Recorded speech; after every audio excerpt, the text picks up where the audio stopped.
Woo! Hey, what's going on, YouTube? It's Donnie B all day. As the title suggests, there is a dbad Arizona Bowie. Say what? Well, let me tell you something.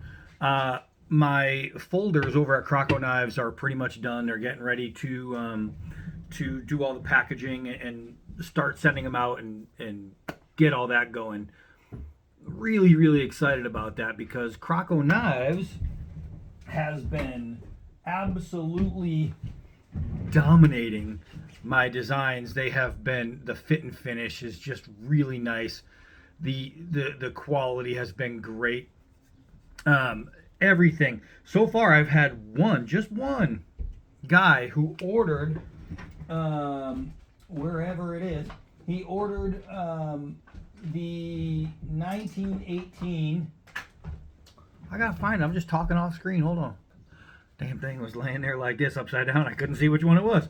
So he ordered one of these, and this is the only complaint from a Croco Knives blade I got so far. He had a stripped screw, so I have to get him new screws. Now he talked to the guys over at Croco Knives, and they are more than willing to send new screws. The problem is the shipping. It costs like $40 to ship anything from there. So they were like, it's for a 3-cent screw to charge $40 for shipping didn't make sense. So what they're doing is they're sending his screws with my folder, and then I'll be able to pass them on. And I felt horrible about that because the guy really loved the knife. It just had a bad screw. Okay, that happens. But he's been really cool about it. So I can't complain about him. And his screw really was stripped. So, I mean, he was right. But so far, a stripped screw has been the only issue with the Croco Knives that has come up. And I have to say, I've dealt with a lot of knife companies. I've had a lot of failures with like frost cutlery. I mean, not frost cutlery. Cold steel. Cold steel. I've had some bad heat treats, some different things happening, and it just didn't work out. Where there was just a lot of complaints where my Croco stuff, it's just been really good. It's been really good. Nobody's been having any failures or anything like that. So for one stripped screw out of so far, there's been from them, there's been around 200 knives sold, maybe more. I don't even know at this point. That's a pretty good track record.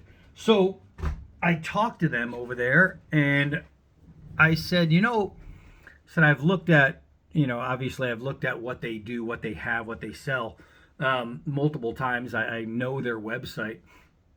And the good thing is, if you just typed in like dbad menace, the first one I showed, they have their own store on eBay. So eBay. So you can get your dbad menace is on there. I know the last one I just showed, the MCK is on eBay. So you can literally find those and pick them up right on eBay, easy shipping and all that.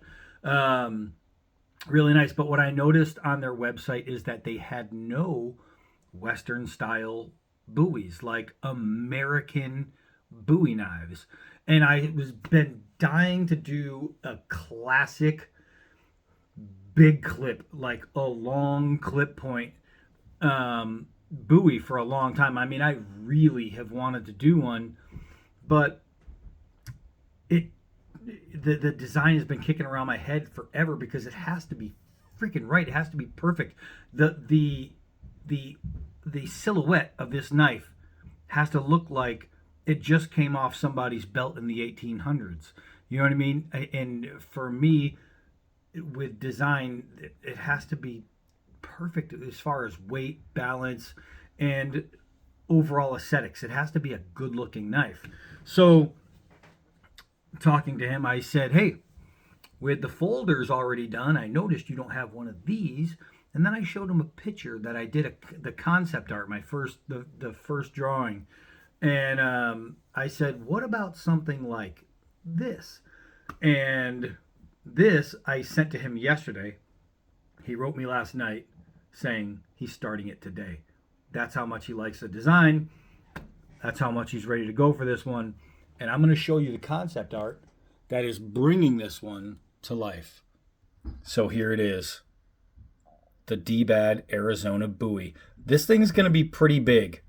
It's going to be pretty big. I drew it to spec. So what you see on the screen is actually full size. So you can see where it's going to be from handle to tip. And if you don't believe me, let's say 10-inch blade. I think this one's 10.5, the Rambo, but right there, it's pretty much really close to the same size.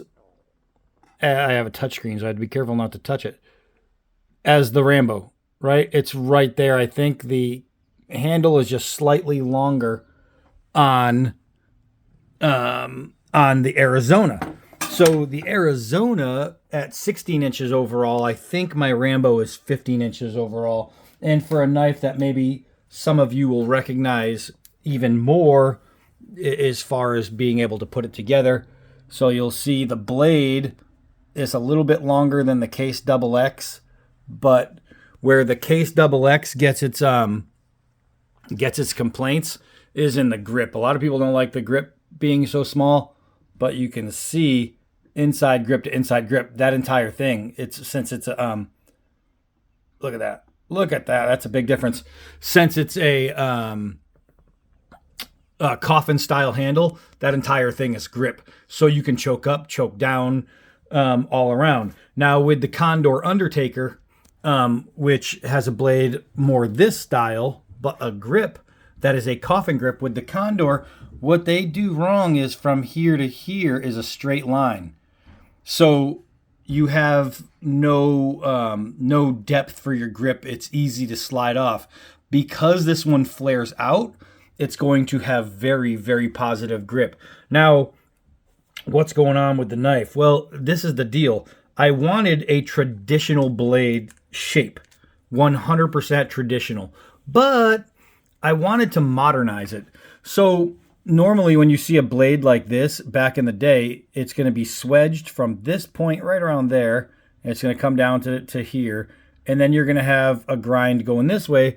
It's about this deep, and it really takes away from being able to create a really, really sharp blade that can stay that way for a long time, because what's going to happen is every time you sharpen it, you're going to lose a little bit of this edge, and eventually you're getting into a fatter part of the blade. This being a full flat, it's going to taper down more than it would if it had that bevel here.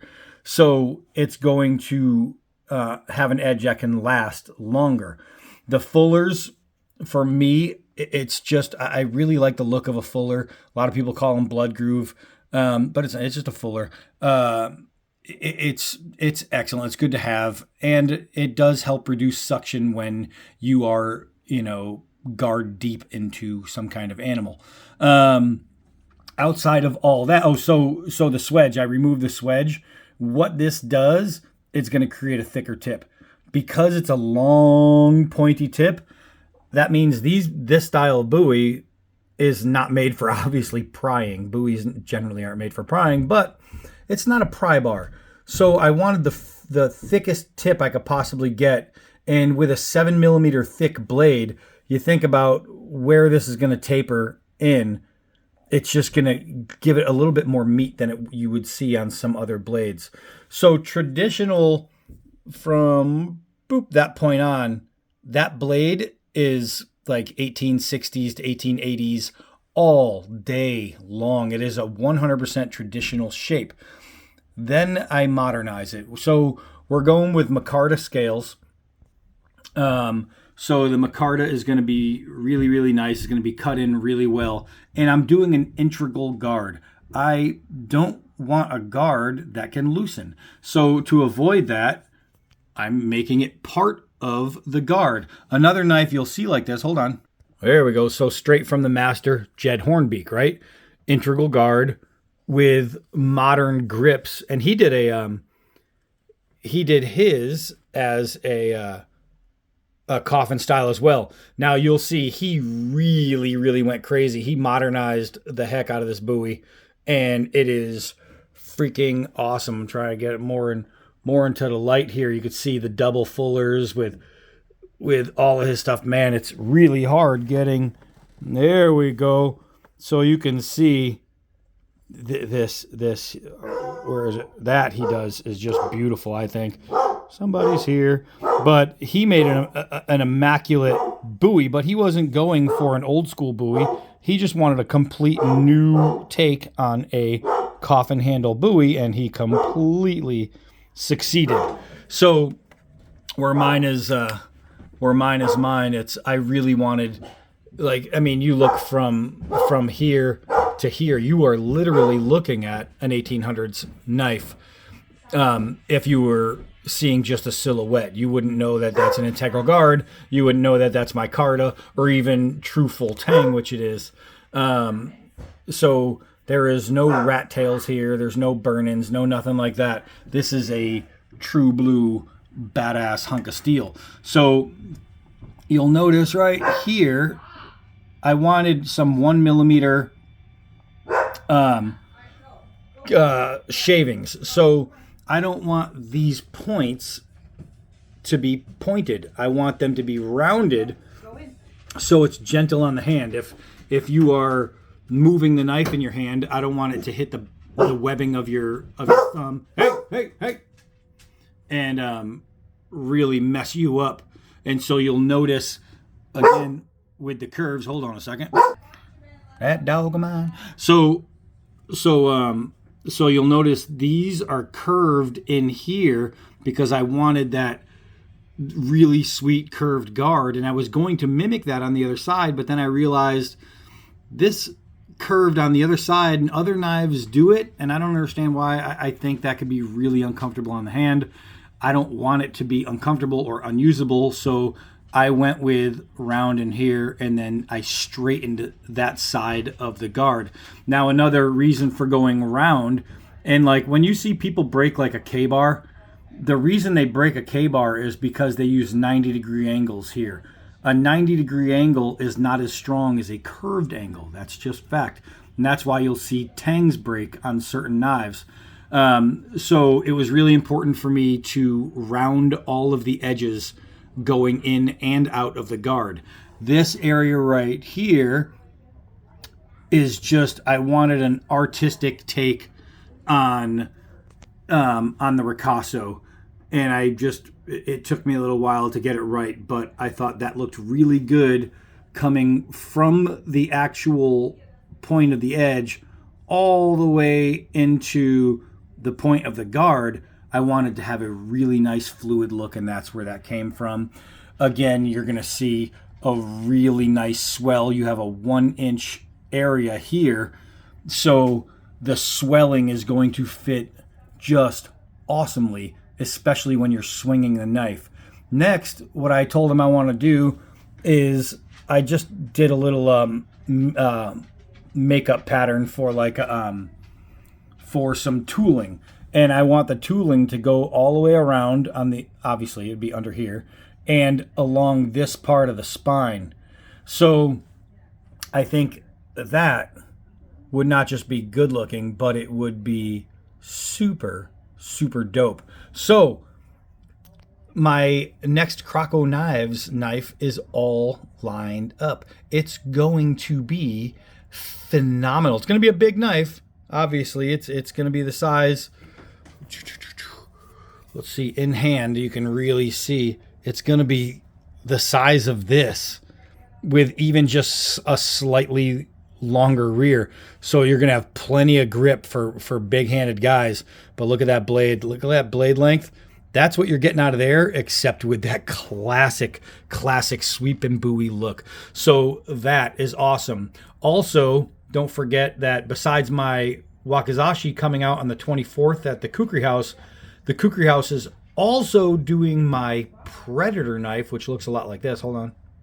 That looks a lot like this. So that's my concept art for my Predator knife. This is getting done next. It's already actually started with the Kukri House. So we have some really, really cool stuff coming. I freaking love designing knives. And don't forget, Jed Hornbeak and I have another custom on the way. that's going to, I'll tell you what, man. I go to his website and I see all the models he has that are sold out. Knife collectors around the world are grabbing Hornbeak knives because they are just awesome. And the one that we're doing, I'm telling you, man, I don't know. I mean, the Nepalese gladiator that I did with him is as badass as a knife can get. So this was the first collaboration piece I did with Jed. Jed Hornbeak is just the ultimate. Obviously, it's backwards. It does say dbad. But this is a plate, and that's all cut out. He just, I mean, you talk about above and beyond. And you'll notice the sheath is kukri style sheath. The grip is kukri style grip. My thing with this design was I wanted a knife. I'm a huge Gladius fan. The Roman Gladius is just awesome to me. I mean, awesome. I do a lot of my work, obviously, with the Kukri House, and the Kukri House specializes in kukris. So what I wanted was a combination of the Kukri and the Roman Gladius. Now, I've seen, since this has come out, others that were similar, but none that were exact. And I'm going at this angle for a reason. From here to here, it's kind of hard to tell, but there's a sharp cut from here to there, making it a perfect gladius point. That's straight on both sides. It's even from that point on both sides. The rest is completely curved. So what I wanted to do was take an actual gladius blade, boom, and bend it. Bend it like a kukri on a kukri grip. So when he did this, now it didn't come with a black blade. It's funny, it came highly polished and was gorgeous. And then one day I was like, I wonder what it would look like if it was black. So I made it black. I blued it. I black and blued it. So really, it comes highly polished. I did this just to see. I have to say, it does look cool. So, but the way he built this, to keep the green G10 and the black G10 together, when he was building this, he drilled this way into this, and he put pegs, boop, connecting these two. This thing will never, ever come apart, never, ever loosen. Look at how he did this. Because it's true full tang, these don't go all the way around. They have to stop at the steel. The guy, Jed Hornbeak, is an absolute mayhem master. He is just does it. His fit and finish, his creativity, nobody is like him, and that's why people are paying very high dollar to have his knives. This one has not been on his site. I don't know. I think you can probably ask him, hey, can you make me one? And he'd do it. I'm not gonna lie to you, it'll cost you a couple bucks, a couple more bucks than a couple bucks. But these things, golly, man, this thing, it's insane. I mean, it can hit this way, you can turn it and hit this way, and it's just as awesome in either direction. It's made this way, but holy crap, this blade right here is devastating. It's sharp on both sides, and just an absolute killer. Jed knocked this out of the freaking park. And so, I mean, why wouldn't I want to do another blade with Jed? We talked about it at Blade Show briefly, and I showed him a design, and he was like, hell yeah, I like that. And this is the last thing I'll show you today because we're getting almost 20 minutes. Let's just pull that up real quick. Let's pull it up. All right, so everybody knows my signature hog nose. This is one of the knives I've been making here in my shop. But I have been working on this style, which I really like. It's been doing very, very well.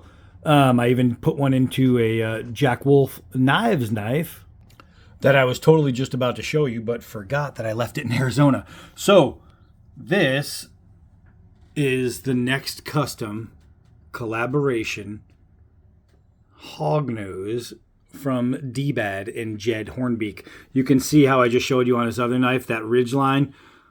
Gorgeous. I've been working on this double step pattern that I've been doing in a lot of my designs but only certain makers can actually do it. The double step fullers, where it goes from one depth to another depth. I've been working that into designs that have to be done by custom makers. Not everybody can do it. Jed obviously can. So you can see the collaboration. This thing, they're going to be absolutely sick.